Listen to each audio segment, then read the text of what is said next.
अगर हम कुछ दवाइयों को ओवरडोज लेते हैं तो क्या हो सकता है? कुछ केस में पेट में दर्द, लूज मोशन और चक्कर आना, वोमिटिंग जैसे लक्षण हो सकते हैं। और कुछ केस में पेशेंट कोमा में जा सकता है और कुछ केस में पेशेंट की डेथ भी हो सकती है। जैसे अभी मध्य प्रदेश में आपने केस सुना होगा कि कुछ बच्चों की कफ सिरप पीने से डेथ हुई। उस केस में भी एक रीज़न ओवरडोज का आया था। ओवरडोज क्या है?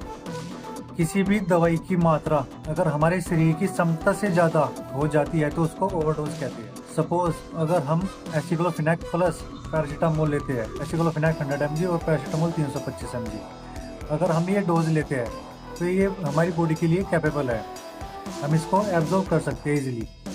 अगर इसी डोज को हम बढ़ा दें, पैरासीटामोल को 325 से 1000 mg कर दें, तो ये हमारी बॉडी के लिए ओवरडोज हो जाए। अगर हम ओपियोइड ओवरडोज की बात करें, इसमें सांस लेने में दिक्कत होती है और ब्रेन में ऑक्सीजन की कमी होने लगती है, जिससे हमारा ब्रेन डैमेज हो सकता है परमानेंटली, और ये एक कारण बन सकता है डेथ का। अभी एक केस देखने को मिला था जिसमें एक पेशेंट को सर्दी जुकाम में 1 ग्राम मतलब 1000 mg एंटीबायोटिक दी हुई थी। इसमें किसकी कमी है? इसमें डॉक्टर की कमी है, फार्मासिस्ट की, या हमारी खुद की? मुझे लगता है ये हमारी खुद की कमी है, क्योंकि हमें आराम तुरंत चाहिए।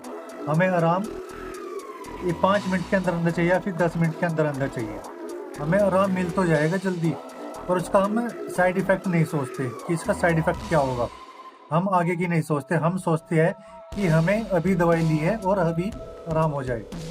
ऐसा नहीं है, हमें ओवरडोज नहीं लेनी है, हमें लिमिट में ही डोज लेनी है, जिससे हमारा शरीर बचा रहे, हमारे लीवर किडनी रेगुलरली वर्क करते रहे। दवाई की ओवरडोज से हमारी बॉडी को बहुत नुकसान झेलने पड़ते हैं, बहुत बड़े साइड इफ़ेक्ट होते हैं।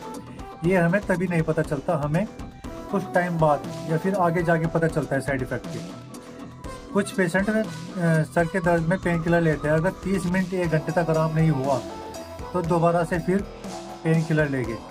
ऐसे ही 3 से 4 बार लेते हैं, जिससे हमारी किडनी पर इफ़ेक्ट पड़ता है।